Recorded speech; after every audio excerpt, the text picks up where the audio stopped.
I'm John Jr. of the Portland Nightshaders, and I am your BBL champion.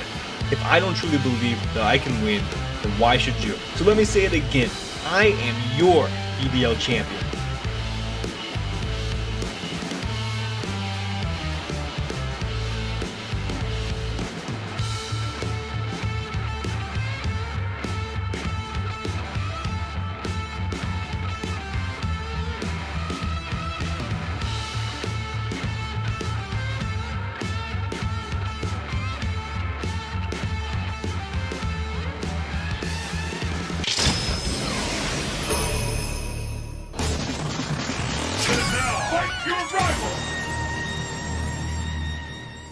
Alright boys, welcome back to BBL, this time finals, Teambuilder versus OGalbina, who you can check out in the top right hand corner. And boys, if you don't know me, you don't know OGalbina. OGalbina is essentially the blue to my red, the Gary to my Ash. He is my Pokemon rival, and there's nobody more fitting to beat to get my first Gen 9 championship. And we're here. I told you guys at the beginning of the season, if you don't believe in you, who will? And nobody believes in John Jr. more than John Jr. And we're going to go through and we're going to try to win this game. But before we lay out the game, what the matchup is looking like and what our team is, huge shout out to every single person who helped me with this. Primarily, it was both Wagon and Clyde's, but there was also a lot of help from people like Central, Buff, Bope, Chef, Draco, Smaster, Eden. There were a couple others in there as well. If I didn't say your name, I apologize. Thank you so much for all of the prep support, all of the mock support. I really do appreciate it.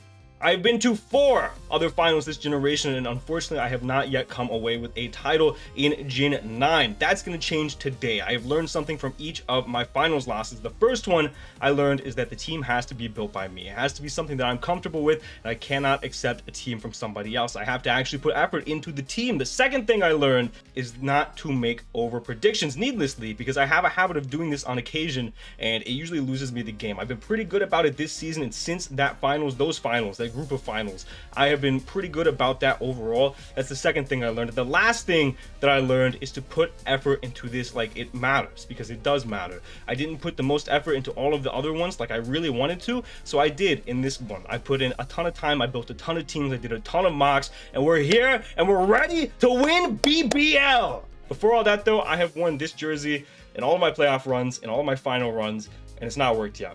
I'm tired of being Jimmy Butler. So boys, we're not going to be Jimmy Butler for this one. We're going to be John Jr. and we're going to win as John Jr. If you are as excited as I am, be sure to leave a like on this video, boys. This should be a fantastic match. I am so looking forward to this. Normally, I'm nervous. I've been here before. I'm a grown man. We're playing Pokemon. I'm not nervous now. I'm excited. I'm so excited that it's Owen that I get to play in finals first and foremost. I'm so excited about the team that I built. I love this team that I built. And I'm so excited that I get to prove myself on the big stage once again. We're going to go ahead and jump in here into this matchup. Again, as per usual, shout out to Sunny for editing these team builders. It means the world. We're going to go ahead and jump in here. Owen's team we did face in week 6. If I remember, I will throw it up in the top right-hand corner now. His team is the same as when we played before. If I do remember correctly, he's got Dialga, Fluttermane, Tara, Mew, Crocodile, Ogerpon, Cornerstone, Quackle, Ball, Weezing, Shaman, Rotom, and Sableye. And I'm going to cut to the chase. There are some Pokemon that are not going to come in this matchup.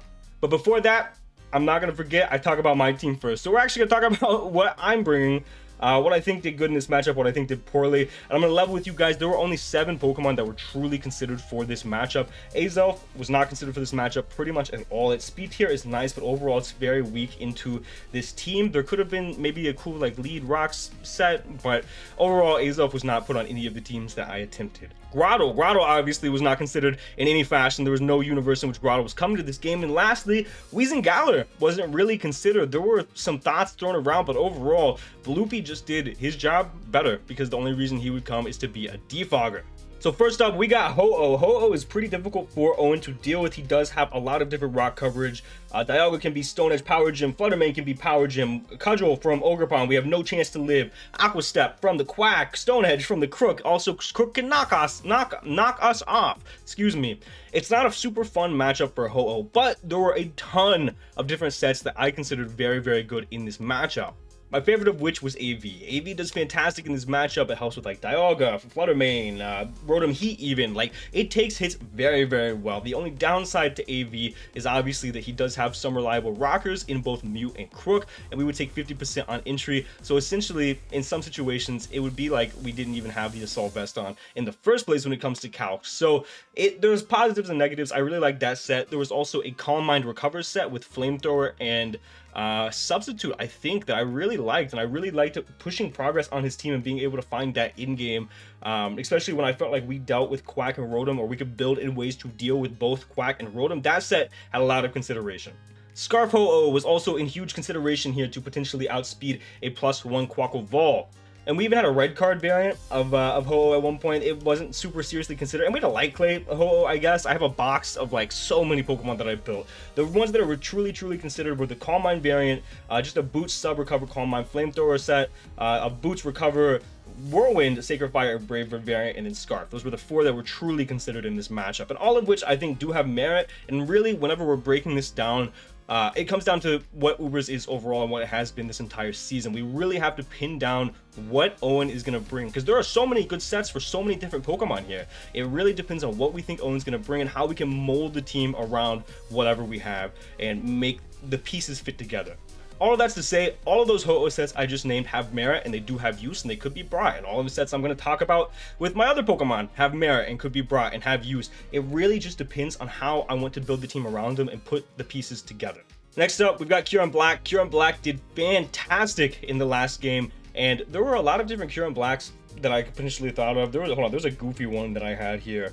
Rest Talk, Moringa Berry, DD, Icicle Spear, but the only ones that were truly considered in this matchup were either Scarf to outpace an Oko the Quackle Vol with a Fusion Bolt, or Boots DD. Those were really the 2 sets that I thought were very good here. I really did like that Charlie lead that we had last time, but I do think Owen's going to lead more advantageously into that this time, whether it be with a Fluttermane lead, a Mew lead even, or maybe a Dialga lead. So I don't think that Kyurem Black is correct anymore. I think he did his thing, it got his use out, and I think Owen also realized that he did not play around it properly, because he could have went to the Fluttermane, he could have got his damage on it and seen what kind of set I was, he could have went hard into Dialga, and I couldn't have really done anything at +1. So there were a lot of different options, and really that went as well for us as it possibly could have last time. So while I liked that set, and that set was fantastic, the 2 main sets that I thought had merit here were going to be Scarf and were going to be Boots. And there were some lead sets thrown around, but ultimately I didn't want to lead up into the Dialga poorly, and I think that ultimately decided why we are not leading Kyurem Black this time. And next up, Boulder. Boulder does so good in this matchup. I want to have 6 Iron Boulders on my team. It's just the way it is. There are so many different Boulder sets that do fantastic in this matchup. So many different types were considered. It's going to be hard to really pin down every single type we had. The main type that we looked at for a long time was going to be Booster Energy, Terra Grass. The setup opportunity with Terra Grass was huge. We had a lot of we took a lot of hits neutrally. We could set up on a non-roar Crocodile, or the Dragon Tail non-roar Dragon Tail Crocodile. And I like the opportunity a lot. It also let us take neutral hits from both Flutter, from both Dialga. It was a really good typing, and I really enjoyed it. On top of that, we had Ground, Poison, we had a Banded Rock set, an Eject Pack Terra Rock set with Close Combat like normal. We had Scarf with Fairy, with Ground, with Fighting. There were a lot of different sets here. The primary types that we really considered were going to be Ground, Fighting, Fairy, and Grass. Those were probably the 4 that were the most prominent, but Poison was also highly considered on a Booster Energy set, and Rock was highly considered on a Banded set. There's a lot of Boulder sets that do very well here. Specifically, Booster, Band, and Scarf are going to be my 3 picks for the favorites on this. Booster Speed specifically, we didn't really toy around with agility too much. There was an idea to do it, but it just ultimately fell a little bit flat in the idea phase to have agility booster attack with agility to outspeed the Fluttermane that is Booster Energy. It was cool in concept, and there was definitely an in-game for it potentially, but I feel like it wasn't as consistent as the other Iron Boulders. All that's to say, Iron Boulder is very, very good here, and there's a lot of ways that we can potentially use it right, and there's very few ways that we can use it incorrectly in this matchup. Next up is Gholdengo. And Gholdengo I actually almost did not bring last time into Owen. It was really a last second add because of how poorly I did into the Ogerpon, and I brought a Cobra Berry variant last time. I believe it was Recover, Make It Rain, Shadow Ball, and Thunder Wave, or something to that degree. And honestly, I just don't think I was comfortable enough to be creative with Gholdengo yet at that point, because I'm going to be honest, looking at this matchup here, it's pretty obvious what Gholdengo needs to come. It needs to be some sort of a physically defensive Gholdengo. That set does fantastic. It helps a lot versus both the Quack and the Ogerpon Cornerstone. And I think it's a no-brainer. I think it looks fantastic here, and I don't think there's too many other sets that do well. Scarf does have some usability, and I'm not going to say it doesn't, but I don't love my Scarfer, or one of my Scarfers, being outsped by the Quackleval if he is a +1. It just feels a little silly in locking in to make it rain to let that Quack set up for free, and not being able to come in after and revenge him feels, again, a little silly and counterproductive. So I didn't really enjoy Scarf on Gholdengo here. There were a ton of different items considered. A jetpack for the Make It Rain, Cobra Berry was considered. Those were primarily the two options there, and then like I said, the Scarf was on there for a little bit. We had Specs, just a super fat physically defensive Gholdengo. I knew was the vision going into this matchup.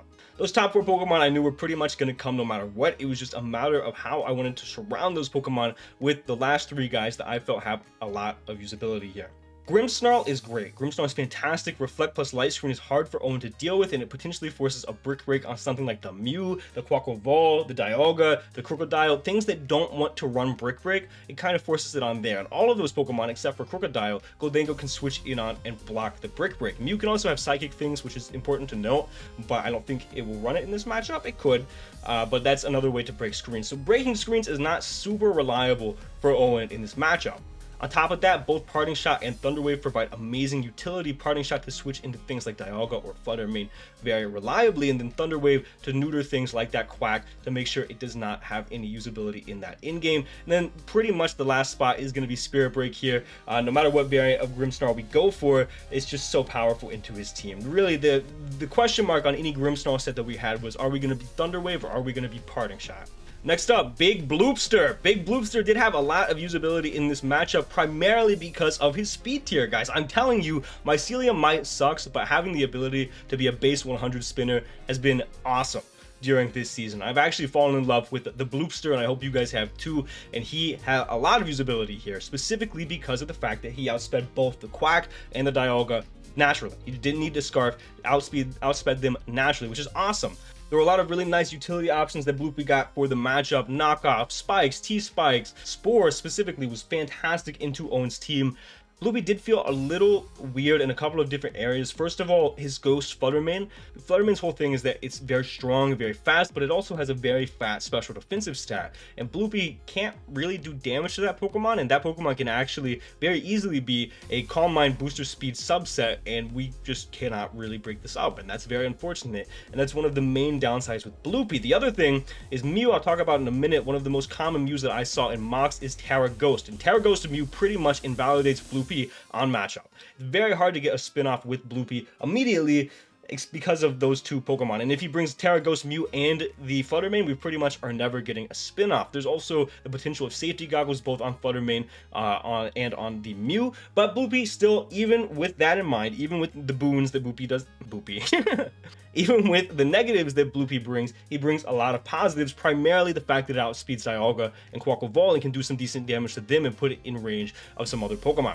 And then lastly, Big Swampert, who did not really make too many appearances that were super crucial in the first half of the season, but man, has he clutched up and found his groove here in the second half of the season. Swampert in the original matchup was Assault Vested. This helped a lot with his special Dialga and a special Fluttermane. I backtrack on that set a little bit, and I really don't know if I agree with that set, because I don't think special Dialga should really come into us. The more I think about it, the more I think that holds true. I really think you should be a physical Dialga in this matchup, and I'll talk about that in literally just a second. I'll talk about that next. But I feel like the AV was a little bit of a throw because of that. So we've thrown around so many potential different Swamperts, and there was one set that I really liked. You look at Owen's team, and his ground resist is Shaman and Rotom Heat. Rotom Heat doesn't want to reliably switch in on Swampert because of the ability that I have to flip turn on him, and Shaman sucks in this matchup, quite frankly. Shaman has the least usability out of every single Pokemon on Owen's team, in my opinion, and in a lot of people that looked at this matchup's opinion. Shaman should not come. So with that in mind, he does not reliably switch into the Earthquake, and he could bring Weezing, I guess, but he does not reliably switch into Earthquake other than the Weezing. So Bandit was something that we had for a very long time, just a massively offensive Swampert to catch Owen off guard and do huge damage. And I like that a lot. We also have a mixed defensive Swampert with Rocks and Roar. Jan was thrown around a lot, Brick Break, Flip Turn, Liquidation. Swampert wanted a ton of different moves here, Knockoff, Earthquake obviously. He wanted a ton of different moves here, and it was hard to fit everything that we wanted, and he even wanted to be special a little bit because of the fact that Rotom can burn us very easily, and we are the switch into Rotom. So Swampert Bandit was a set that we really looked at. We have Rindo for a little bit. Boots made a lot of sense too into the hazard stacking sense. Citrus Berry to be able to live hits that we otherwise could not live, like Specs, Flutter, Moonblast. After the Citrus Berry made a lot of sense as well. There's a lot of different sets that made sense for Swampert, and it didn't feel like a necessity on the team, but it really did feel like one of Swampert or Bloopy were going to be on the team at any point in time. With all that said, those were the 7 Pokemon that we considered on our team. We're going to move on to Owen's team, and let's just start off with what I think will not come, because I think it's pretty cut and dry what will and will not come. There are 2 Pokemon that should never come in this matchup, and that's Shaman and that's Weezing. Weezing could be a weird little T-Spike bot, but he's pretty useless outside of that. If T-Spikes don't affect a majority of my team, especially if I run Boots on certain Pokemon, it really would be here strictly for the Boulder, and Mew can just do it better. So there's really no, in my opinion, there's no reason to bring that Weezing. I think the slots are better filled elsewhere, and I think Shaman has quite literally no use in this matchup. I think Shaman gets set up on by like Ho-Oh, Kyurem Black, Gholdengo, even potential Boulder sets don't really care about Shaman. So Shaman does not really seem like the best Pokemon for me. There could be some world where he brings a Leech Seed variant, but I think Leech Seed's a little weird because we do have Gholdengo, but maybe he wants to apply pressure with a especially offensive Leech Seed Shaman. I think there's better spots elsewhere. Sableye is the next Pokemon that I do see the use for, and if it comes, I'm not going to be like, oh my gosh, I never expected Sableye. But in the same breath, I do think there are Pokemon that do its job better, and it loses Owen a lot of moment. There are some usability, some use cases like Will-O-Wisp and T-Wave onto my setup threats, Boulder and Kyurem Black specifically. Foul Play is going to do a ton of damage to those Pokemon. Knockoff is very free, and he can knock off some Boots and make my pivots uncomfortable. So there is a use case for Sableye. I just think between the other 7 Pokemon, he kind of can't really fit it. Onto the rest of Owen's team, the first Pokemon is going to be Dialga, and Dialga I underestimated a lot during our last matchup. Dialga's very, very strong, specifically, in my opinion, how do I want to word this? Let me backtrack a little bit. I feel very confident about this matchup into Owen's team. I feel like in most universes, we are going to win this match strictly off a matchup.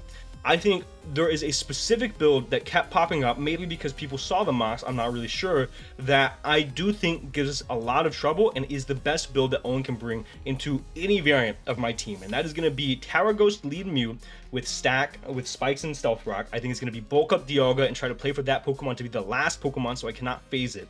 And I think it's Booster, Calm Mind, Booster Speed, Calm Mind, Flutter Mane. Those 3 Pokemon in conjunction with one another make my life very difficult. And any other variant of those 3 Pokemon, I think we can manage just fine.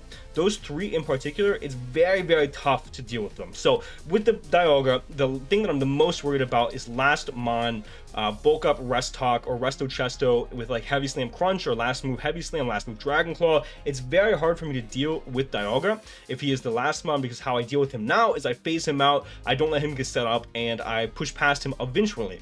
In reality, if he's last Pokemon, I can't really do that. I can't get sustainable damage, and if he's Rest Talk, I just kind of lose to that Pokemon. And in this specific matchup, into the team I am bringing, Rest Talk is what I want to see the least. There is also potential, I guess, for a Life Orb attacker that's a little bit scary. Iron Defense could potentially come. Specs could potentially come.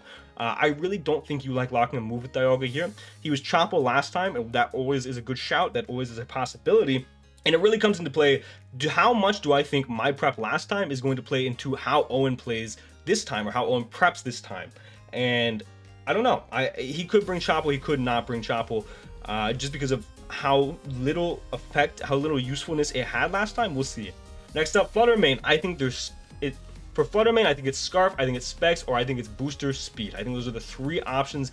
Booster Speed with Sub makes a lot of sense, but he could also just be Calm Mind 3 attacks. If he's any 3 attacking moves on any variant of his set, it is going to be Moonblast, Shadow Ball, and Power Gym. That covers the majority of my team. He could also tack on Mystical Fire as a 4th attack to have the option to hit into Gholdengo. It do have a better neutral hit into some things to where he doesn't have to lock Shadow Ball into like Grimmsnarl potentially. But it's very niche, and really that last slot would probably be like Memento or Trick on some sort of a, if he even gets Trick, I actually don't know, on some sort of a choice variant. Mew, I don't know, man. There are so many good Mews in this matchup. The one that I'm the most scared of is Tower Ghost, Lead, Knockoff, Stealth Rock, Spikes, Taunt. That set destroys me. It hard counters Bloopy.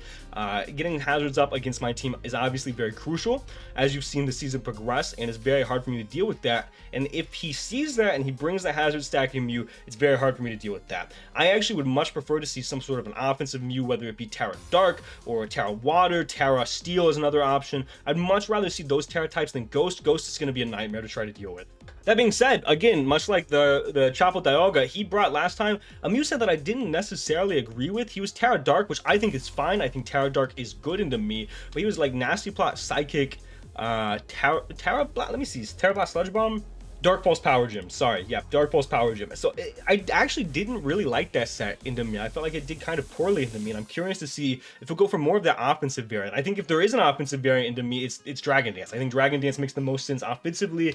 You could even be Mirror Herb to copy Kyurem Black's Dragon Dance, potentially. Like, there are good offensive sets into me. I just didn't really love the Nasty Plot variant. Maybe if you had Psyshock over Psychic, I would have preferred that, but I digress. Past that, any of the next 4 Pokemon can come in any slide. Any one of these next 4 Pokemon can be left at home. Crook, Ogerpon, Quack, and Rotom Heat. All 4 of these Pokemon have merit. Quack probably has the most out of the next 4 in my opinion. I don't have a water resist. It's Kyurem Black, and Kyurem Black gets blasted by close combat. I do have adequate counterplay between Gholdengo, between screens. Ho-Oh even is able to take some Boulder to outspeed with potentially Scarf or Booster Energy. So I do have counterplay, and I'm curious if he will think that counterplay is too overwhelming. But on paper, Quack, whether it be a banded set or some sort of a bulky set, AV maybe, Roost, Rapid Spin potentially, I do think Quack is the 4th best Pokemon on his team, to be honest. Crocodile is honestly not too great here, but I do think Owen's going to bring it because it has won him a championship in the past, and I think the mental is that he's going to think that it can do the same here. So, in my opinion, the only Crocodile set here is Stealth Rock, Knockoff, Earthquake, and then your last move has to be one of Stone Edge, Taunt, Roar, or Dragon Tail. It has to be some combination of those moves, and you could also be an AV variant. I don't think AV is very good into me. It would just be because you don't switch in very well to Gholdengo. But I really expect more like Rock Knock, Earthquake, filler move. Ogerpon is interesting because last time I very aggressively crept Ogerpon Cornerstone. This time I did not, because I think Owen's going to see that and he's going to try to aggressively creep me, aggressively creeping him. And this is where the mind games come in. I didn't talk about it too much in the beginning. I'll talk about it a little at the end, but there's tons of mind games going into this battle. Again, I do think it's going to be some sort of maybe a Swords Dance knockoff dual stab variant, whether it be Trailblaze Power Whip, whether it be Cudgel Trailblaze or Cudgel Power Whip is to be seen, but I do think that remains the best set in the matchup. You could also mix it up and go Stomping over Knockoff, but I do think Knockoff provides you a lot more utility. You want to knock off things items, specifically like the Ho-Oh or the Kyurem Black. You want to knock off their boots, and I think, especially if I bring bulkier variants or Charty variants, you don't know if I'm Charty or Boots, and you just want to knock out the item outright. I think it's totally valid to have Knockoff in that last slot. So I think Swords Dance Knockoff, dual stabs of some variant. And then lastly, Rotom Heat. Rotom Heat's tough to pin down, and in my opinion, if there's one Pokemon of the 7 left home, it's probably Rotom. It might be Crook. Those are the 2 I think are the least likely, but all have a use case, like I said, a strong use case.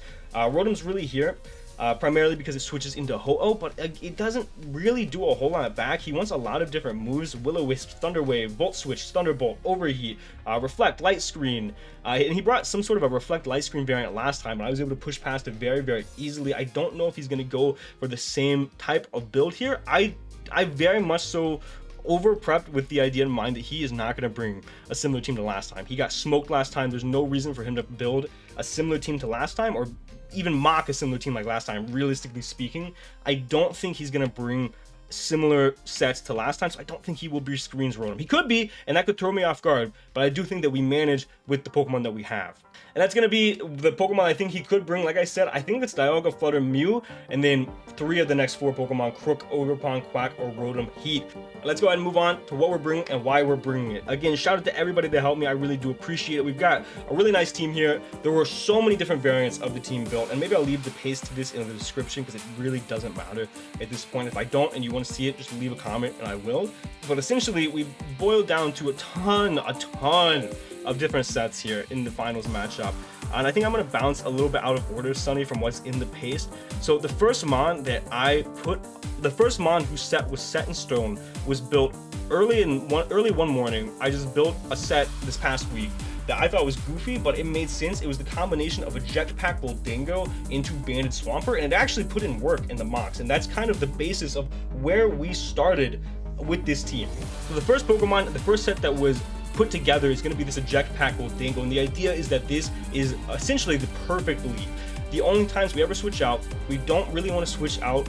We don't really want to stay in on Dialga. We can, but it's a little bit uncomfortable, so we're probably going to hard switch on that. And then Fluttermane and Rotom are auto switches no matter what. We can't stay in on those Pokemon if he's offensive. On Rotom, we die. If he doesn't scout for Kasib or for Scarf on the Flutter, then we die. So those are the two that really forces out, and then Dialga is just a little uncomfortable, so we will hard pivot out. The idea with a jetpack is that we are physically defensive. We are fat. We are a very fat Gholdengo. This is here to alleviate both the Ogerpon as well as the Quack. The way that I think that the Ogerpon is going to hit us is going to be that knockoff, and if we do not have an item, then he doesn't do that much damage to us. But that's a little bit weird to risk, having no item raw and then him being something like Swampert. So I did want to get some sort of a mileage out of our items, and that's why we're a jetpack.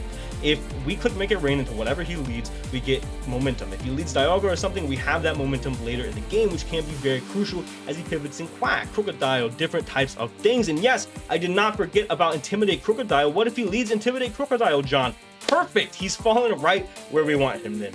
If he leads Intimidate Crocodile, the obvious thing would be, oh wow, you're gonna lose your jetpack, you're useless now. No, because now we already don't take damage from the Ogerpon, and we get into Swampert for free with no Intimidate, and we can click Flip Turn and make him choose between Taunt, Rocks, or getting damage on the Swampert, or even pivoting, and then we can get some good momentum accordingly. I think this set is probably the best set in the matchup, and then it even has a ton of use outside of that. If we don't see Crook and we still have a jetpack, who cares? We still get momentum. This Pokemon and this item, this combination, this set has so much usability. I love it. I love this was the first set that I was like, yes, this is on the team no matter what.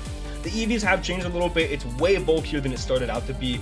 At one point in time, we were extremely fast, but it was really just a guessing game with his speed tiers between like Dialga and Rotom, and it was kind of a mess. So essentially, what this set does now, again, it just checks Quack and Ogerpon. That is what it's here for. We have some speed for minimum or low speed Rotom. We 2-hit KO no HP Quack with Shadow Ball, and we put the rest into physical bulk. And we are just here fat and to get momentum early.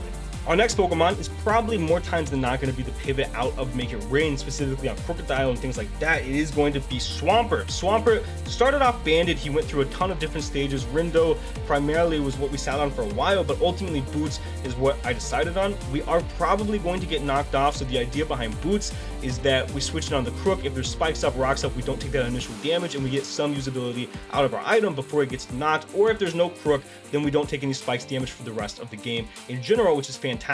Roar is here because Dialga with bulk up is very scary. The potential of weakness policy is always looming in the back of my mind, and that's something I have to keep in mind. Rocks are super good here. I don't think he's going to lead Ogerpon, and if he does, we get damage on it, great. Or if he switches out, great. Stealth Rock prevents him from keeping that sturdy intact, and then we have the adequate pivot into the Phys Def Gholdengo if he switches in on us clicking Rocks. Rocks are also good in general. It lets us find out if Rotom is going to be Boots, which I didn't mention. Rotom could also be Ability Shield to block the Earth Power potential on that Pokemon. But Rocks are great for things like that to rack up chip damage because this is going to be a switch heavy game. Flip Turn gives us momentum. There's likely switch-ins that are going to be like Quack, they're going to be like Mew, could pivot in on us, Dialga. So to eat up those flip turns and then get momentum is going to be very nice. And then we have Earthquake for good stab damage that is, like I said earlier, unresisted essentially. We were way more offensive when we were a banded set. We were like 192 adamant, I believe, or 172 adamant. I think we bounced between those two numbers. But ultimately, I decided that we really didn't have to be banded to take advantage of the sequence that I wanted to take advantage of. And we didn't even have to be that offensive to take advantage of the sequences that I wanted to take advantage of. Our attack allows us to KO a no HP Fluttermane after Rocks with Earthquake. We then have enough special defense to live 2 modest Fluttermane Moonblast. We live a +1 adamant Quack close combat. and any remainder that we had was put into physical defense. So this set's fantastic. I love this set, man. I think it puts in work. I think Earthquake is such a free click. Last time, if you remember, I was very scared to click Earthquake in the face of Dialga, primarily because of the fact that I was scared of the potential of weakness policy. This time, it's going to be a lot of an information gathering game and seeing what he is, if we click Roar early, how it plays out. The next Pokemon, we're just going to talk about all the standard guys before we go into the Ubers today. We're talking about Grimmsnarl. Grimmsnarl is really cool this week because he's essentially a panic button into Quaquaval and Ogerpon. Those are the two Pokemon that really have snowball potential and can really get out of hand. And Grimmsnarl is here to be like, hey man, I'm going to need you to stop immediately. For max Fizz Depth, we don't want to worry about anything else. It is here for these two Pokemon to not get out of hand, and even potentially the Crook or the Mew, depending on what their sets are. We're dual screens because getting behind screens, something like the Gholdengo, something like the Kyurem Black or Boulder that we're going to talk about in a second, can get out of hand, and it lets us take hits better from this Pokemon.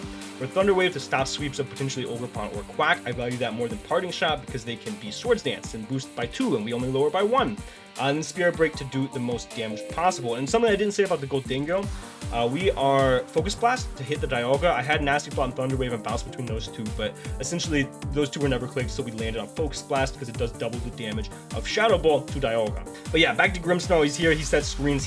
If he's Ghost Mew, this is my initial pivot, and it's very uncomfortable. Next up, we've got Ho-Oh. Ho-Oh, the set I decided on, I think is the best set in this matchup, aside from AV, but without Bloopy, I don't think we can be AV reliably. So even with Bloopy, I don't think we could have been AV reliably in this matchup. So we're going to be Boots, we're Recover, we're Whirlwind, we're Sacred Fire, and we're Brave Bird. Whirlwind prevents us from getting swept from something like a Bulk Up Dialga, because if he's Bulk Up, he's probably going to be dual stats and then last move Crunch or Earthquake to hit the Gholdengo. I don't really expect him to be Stone Edge. If he is, great, he kills us, I guess, but I really don't think he will be. We have enough defense to live a +1 Quaquaval Aqua Step. We have speed of 24 speed Mew, which I bounced back and forth on the speed stat for a long time, whether I wanted to be fast enough to outspeed a Quaquaval so we have a good pivot onto that Pokemon, whether I wanted to be no speed because this Mew thing is kind of silly and won't really work out. I just decided to keep it on 24 speed Mew, and then we put the rest in the special defense to help us take hits from things like Flutter. And initially, this is, if Flutter leads, this is going to be our initial pivot because we can live a Specs Power Gem from that Flutter main.